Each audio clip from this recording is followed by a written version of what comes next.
big group, a big work party. Great for everybody. Diana was key to Marianne and I even coming to St. Augustine's.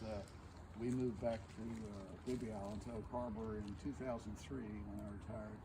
Marianne at that time was a lifelong Catholic, and we went to St. Augustine's Catholic Church in Oak Harbor for a couple of 3 years, but it never quite clicked for us. So we tried the Episcopal. I'm a cradle Episcopalian. We tried St. Stephen's, and we picked probably the worst time in their history. They were just coming undone at the seams. There was one faction and the other, and when we went to church there, we were accosted aggressively by each of the two factions. And Marianne said, "Wow, I didn't know the Episcopal Church was like this." Yeah, so, I'm going back to be Catholic. So we didn't stay, and then Marianne went on the beach walk with a bunch of ladies, one of whom was Diana Klein. And they were talking about this and that, and Diana said, "Well, you should come down to St. Augustine's in Freeland." She said, "It's a great church," and so forth. And so we did. We had driven by here before and seen it. Said, "Well, it looks nice," but we had never come. But at her recommendation, we came here and immediately fell in love with it. So Diana has a special place in our heart. I said this before, but I will always remember Diane sitting on her little pad, picking weeds out of particularly the columbarium. One day she was picking up every rock and dusting it off and putting it back. When I took over, I said, "No way." So we're doing it another way. You know she had OCD, did you? But anyway, she is missed. She will continue to be missed, and I'm glad we're able to do this little something for her.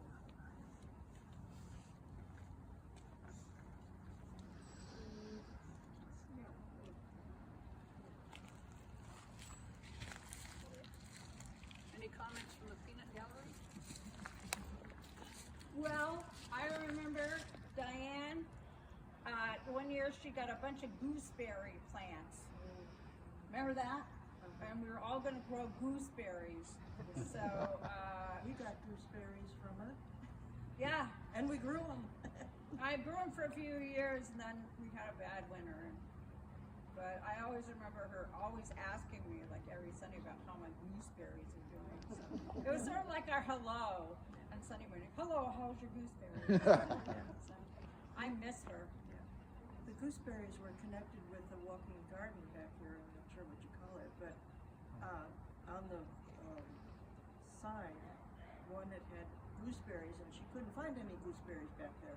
So then she went on the great hunt for the gooseberries, and everybody got a couple of plants of gooseberries, and so did the garden. Well, they were through the Washington exchange, what do you call it, the conservation thing or whatever. You get native plants every year. Yeah. And so they were through there, that they were supposed to be native plants, but I'd never seen gooseberries here before. She introduced me to horsetail. I was new in Washington, and I didn't know what it was. Look at this I fun do plant. not. And she had a separate bag just for the horsetail, and we were not allowed to put it into land shapers. When I adopted Diana a long time ago, and it was a real treasure throughout years. Nice to have a kin like her.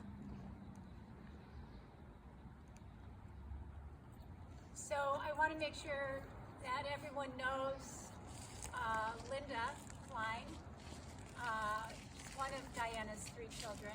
Linda, of course, lives here on Whidbey. And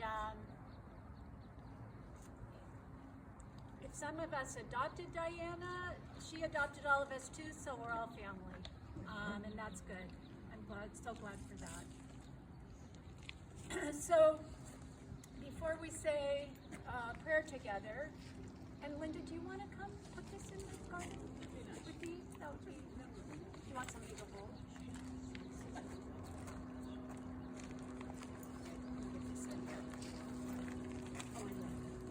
So Diana is somebody who staked her commitments deeply.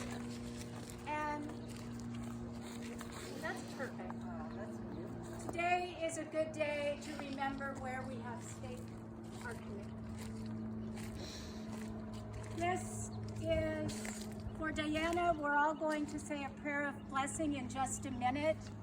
But I want to remind Alder Guild of all those places you've tended around here that are places to pause, to meditate, to spend time in, to remember what you have staked your commitments into this loving and life-giving and liberating ways of this God that we follow.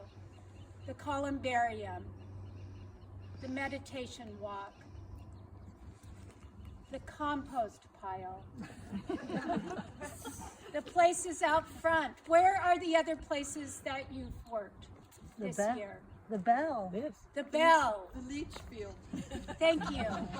Where else? The fountain that works now. Yes, thank you. The park over there, the ex-children's playground.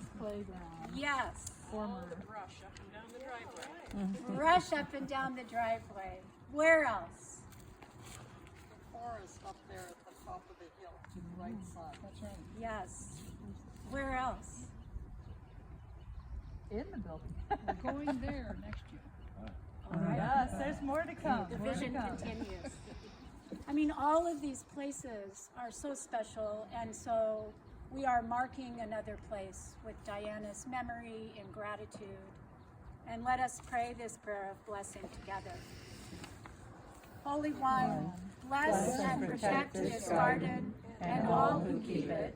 Strengthen and uphold them in their labor, that these plants may bear good fruit, and our care for the earth may witness to your love and justice. In the name of the Creator, Word, and Spirit, Amen. Let us bless the Lord. Thanks be to God. So beautiful. And I want to add one thing. Yes. One thing that Diana offered when I met her on that beach walk, I said, it was right after Katrina. And I said, I can't just sit and watch it on TV. I can't just send money. I want to do something else. And that's when she said, then you need to come to St. Augustine's in the Woods, because our diocese is. We went with the people from the diocese 4 times to New Orleans because of her. And when she went, she wanted to give them back some of their beauty. So I am sure there are some trees that she planted, some bushes that she planted to bring back beauty to the devastation of New Orleans. So she not only did it here, she did it there. Wonderful. Also, on Mercer Island, I knew Diana on Mercer Island.